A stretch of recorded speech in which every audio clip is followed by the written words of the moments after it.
everyone for staying with us. Let's now dig into issues that have trailed interviews on this program in the past few days, especially the one relating to the former governor of Rivers State, Rotimi Amechi, the one involving the minister of the FCT, and afterwards the one with Mr. Peter Obi. Tonight I'm being joined by a supporter of Bola Tinubu government and an author and the former presidential aide, Reno, Omokri, who's live for us here in Abuja. It's a pleasure having you join us. Thank you, Shehu. Your usual Ashoke and Nigerian attire. Well, that's what I do. 100% of the time I dress in made in Nigeria. I see that you, as soon as you saw the interview with Mr. Peter Obi, you were very uncomfortable and you thought that there were a lot of things that you don't agree with. But it does look, there are a lot of people who think that Peter Obi riled you up. And the only reason is because you know that Peter Obi could be a winning factor in 2027. Why does Peter Obi become a problem to you whenever you hear his name? That's not true. He doesn't rile me up. I rally him up, but he doesn't rile me up. The reason why I had to come here, I had to leave California and come here, is because I'm a patriot. Peter Obi lied, and he lied. There are foreign direct investors who are watching your program and who are making investment decisions not to come to Nigeria. There are foreign investors in Nigeria who are making investment decisions to leave Nigeria because of the lies he told. One of the lies that he told is that the president has borrowed more than the administrations of Yaradua, President Jonathan and Buhari put together, and that's just a blatant lie. I have here with me from the Debt Management Office, and Nigerians who are watching, they can actually go to dmo.gov.ng, or you can go to Google and just put Debt Management Office, Nigeria State of Indebtedness 2015. As of 2015, this is a PDF document from the Debt Management Office. Nigeria was owing a total of $63 billion. That's it here. I don't know if your camera can catch it. Now, when Buhari was leaving office, this is from the Debt Management Office, this is not from me. The Debt Management Office was set up by law. We've got people who are apolitical there. They are not members of the PDP, APC, or ADC. Buhari left office, and this is how much we are owing. On the last day of Buhari leaving office, $113 billion. Now, as of today, this is from the Debt Management Office, our debt has gone from $113 billion to $97 billion, meaning that Bola Tinubu has reduced our debt by over $14 billion. We should be appreciating this man. Yet, Peter Obi came here and lied to the Nigerian people. What did he do? Very manipulatively. He took the debts and then he now translated them into Naira to make it look like the debts have increased. Because don't forget, the Naira has been floated. So today, the Naira is trading at 1,531 Naira to the dollar. So when you now multiply that by what we're owing today, which is $97 billion, it looks as if our debt has gone up in Naira value. But don't forget, these were debts that were taken in dollars, mostly Euro bonds, debts from China, France, and from the Bretton Woods institution. Peter Obi came here and lied, and he told more lies than that. He also lied concerning Nnamdi Kanu. He said... Just for a moment, let's stay on the debt issue. Yes. Our debt as it stands in 2015, in 2015 actually, the debt was around 12 trillion. This is the total of foreign and local debts. Yes. But as of end of 2024, our debt has risen to 138 trillion. Is that right? That is right. Do you agree with that figure? That is correct. So it then means that by April 2025, there are indications that Nigeria's total debt is of 162 trillion naira. Now, if you look at it, it is a fact that we added a bit of debt. No, from 2023 and 2025. No, that's not accurate. You have to understand this. This is economics, and I have a master's in international banking and finance law from England. Let me explain it to you. I'm going to give you and the public a little education on this. When you're taking a debt, from, for example, a Eurobond debt, or from China, it's in dollars. It's not in Naira. So that debt is stable. Now, you have the Naira is floated. So because the Naira is floated, the Naira is not stable because it's being driven by the laws of demand and supply. So in 2015, when our debt was 12 trillion Naira, the value of the Naira, it was pegged at 196 Naira. So when you multiply that, that's why you get 12 trillion. If you take that same amount of money and multiply it by today's value of the Naira, which is 1,531, it's not going to be 12 trillion. It's going to be something like maybe about 100 billion. Something close to that. So when you're taking General Buhari's debt when he left office, it was $113 billion. Yeah, you're not multiplying it by what it was today. You're multiplying it then to get that figure by what the value of the naira was then, which was between 440 and eventually about close to 700. And that's how you got that amount. Today, the naira is 1,531 naira. So when you multiply that, the dollar amount, which is 97 billion, multiply it by that, it makes it seem as if our debt has exploded. Are you saying that Tinubu government did not borrow any money? Tinubu government has borrowed money, but they've also repaid money. So for example, we were owing the IMF. We are no longer owing the IMF at all. What we are actually paying to the IMF right now is what they call drawing rights. A drawing right is just like if you have a MasterCard. If you have a MasterCard, even if you pay your American Express or your MasterCard off, you're still going to be paying a yearly annual fee as a member. So our total indebtedness to the IMF has been paid, and it's actually there on the IMF's... So the question that a lot of people will be asking is that you want to paint it as though Tinubu government is not getting any loan, but they are actually. Yeah, they're getting loan. It's just like what the governor of Zamfara said to you.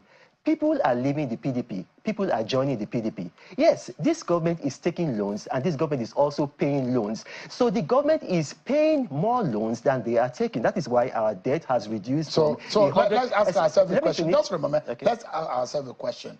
What currency do we produce? What currency?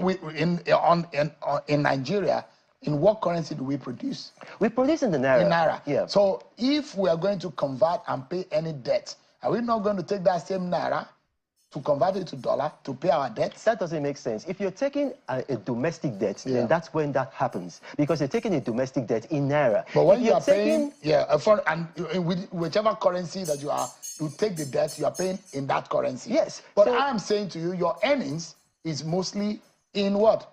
In your local currency. Well, your wealth. If you look at our earnings, that's not quite accurate. You see, you have to understand, a lot of people don't realize this.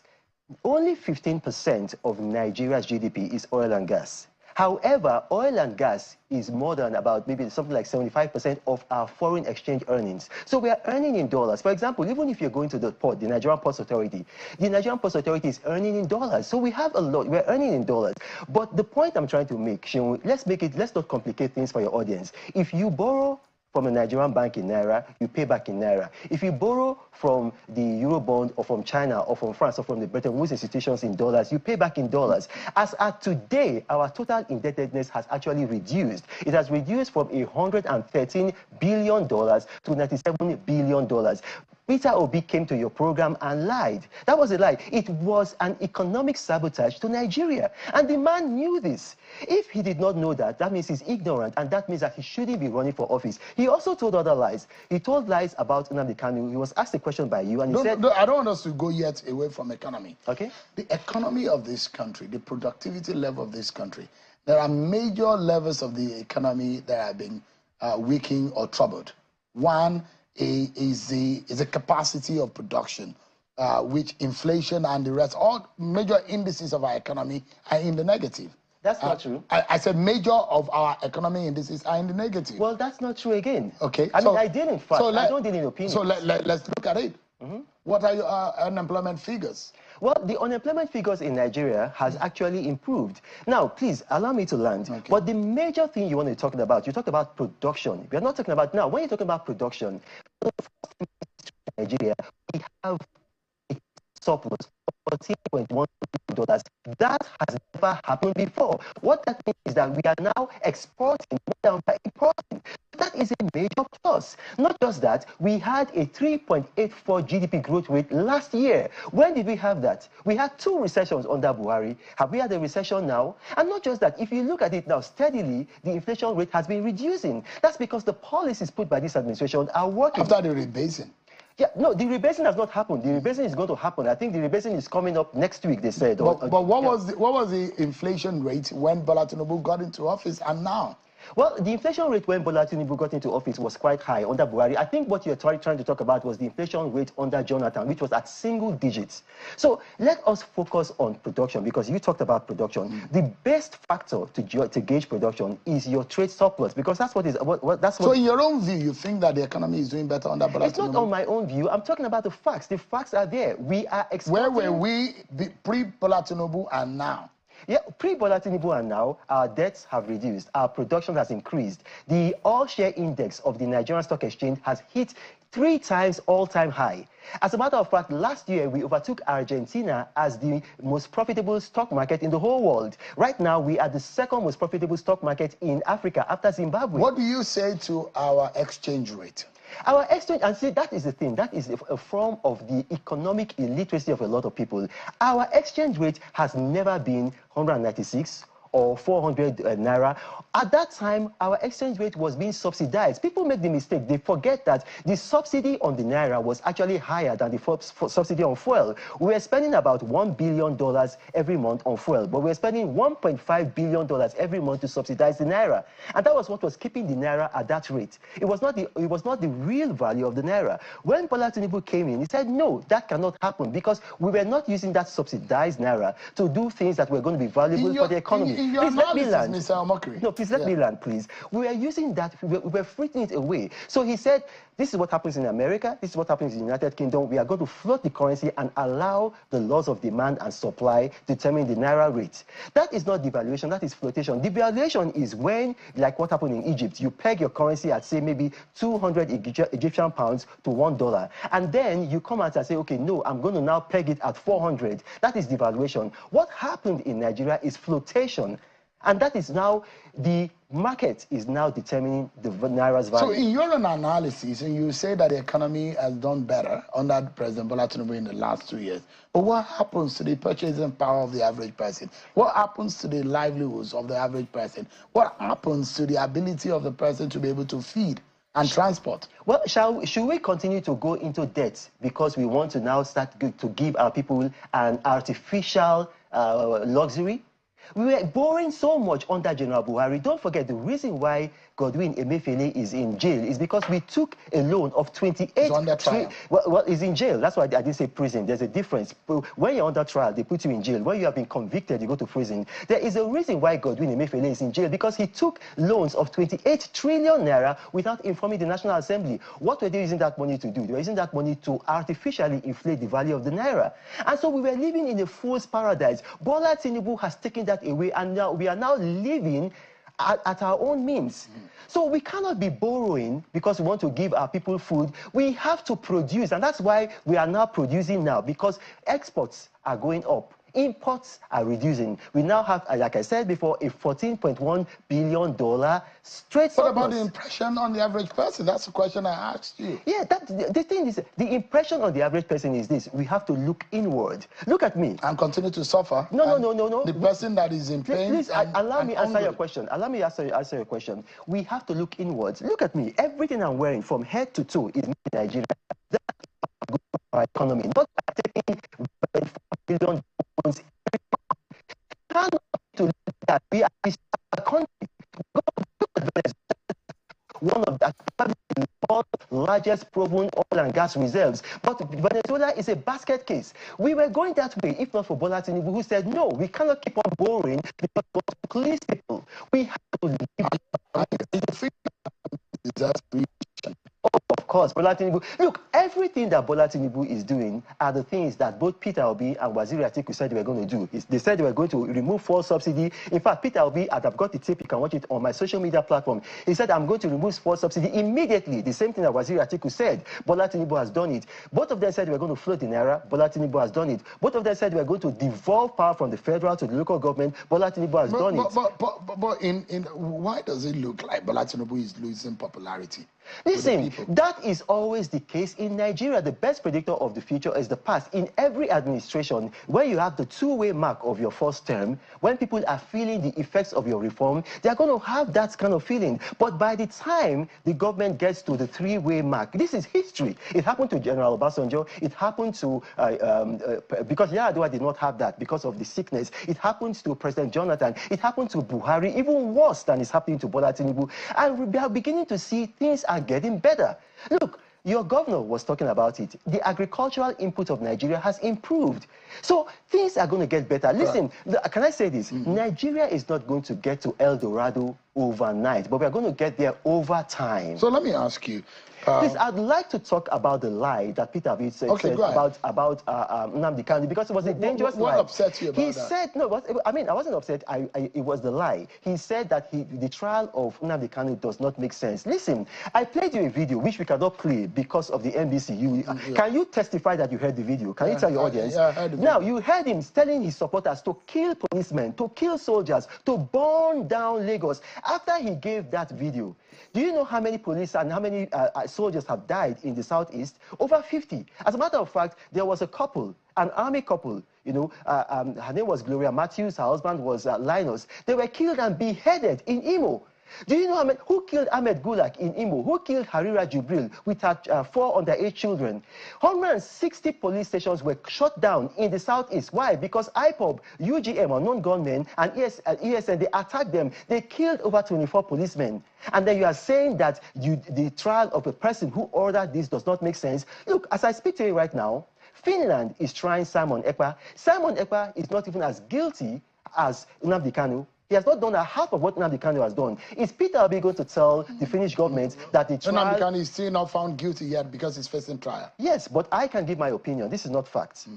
This is an opinion. Is Peter Obi going to tell the Finnish government that the trial of Simon Ekpa does not make sense? Look, Peter Obi gives an opinion on everything that happens in Nigeria, but he did not talk about the trial of Simon Ekpa. He did not condemn it. He did not condemn what Simon Ekpa did. So this man has separatist tendencies. He has never condemned the Monday sit at home. In fact, when he goes to Anambra, he obeys it. Look, if you are a policeman, if you are a soldier, is this the kind of commander-in-chief that you want to have? Somebody who says that a person who ordered the killing of your brothers in arms, his trial does not make sense? No. And then he lied about the convoy. He said that he'd never seen a presidential convoy with ambulances. I went on profiles. I put videos of President Trump's convoy with at least 2 ambulances, of the President Putin's convoy with at least 2 ambulances. He likes Indonesia. He went to Indonesia. I put videos of the president of Indonesia with 2 ambulances. Even Sierra Leone, that tiny country, the president moves with 2 ambulances. But does it make sense for us to have ambulances on the convoy? Of course, but there are no ambulances in the hospital where they need them? Listen to this, we are a poor country that is trying to get better. We cannot have everything at once. But listen, the only president that we had in Nigeria that did not have a convoy, his name was General Murtala Mohammed. What happened? He was killed on February 13, 1976. Now, the mistake a lot of people make is that Bukasinka Diga just shot Murtala Mohammed and went away. No, when he shot Murtala Mohammed, he did Murtala Mohammed. He left. And we need to close now. Okay. So you are going to pick Atiku Abubakar over Bola Tinubu in 2027? I'm going to pick Bola Tinubu, and I've said it there. If an election is being held today, and the candidates are Peter Obi, Waziri Atiku Abubakar, and President Bola Tinubu, not only will I vote for President Bola Tinubu, I will galvanize support. I will bring money from my own pocket, and I will campaign for Bola Tinubu, because he is doing what we in the People's Democratic Party said we're going to do. 4 things: devolve power from the federal to the local government, float the naira, remove fuel subsidy, and give student loans. Bola Tinubu is a transformational leader. If Bola Tinubu loses the election in 2027, what would you do? Look, I have a successful business. I have a successful life. This year alone, I've traveled to how many countries? I will keep on doing what I'm doing. Look, I am a patriot. I came here from California because somebody was undermining my country. I am a man of means. I do not depend on the government. So if Bola Tinubu is no longer president and another person is president, if the president is not doing what I believe that he ought to be doing, just as I fought Buhari, I will fight that person. All right. Reno Omokri is an author and a former presidential aide. Thank you so much indeed. And I wish you a safe journey in all your travels. Thank you very much for having me, Sheikh. I appreciate it. God bless you. Thank you so much.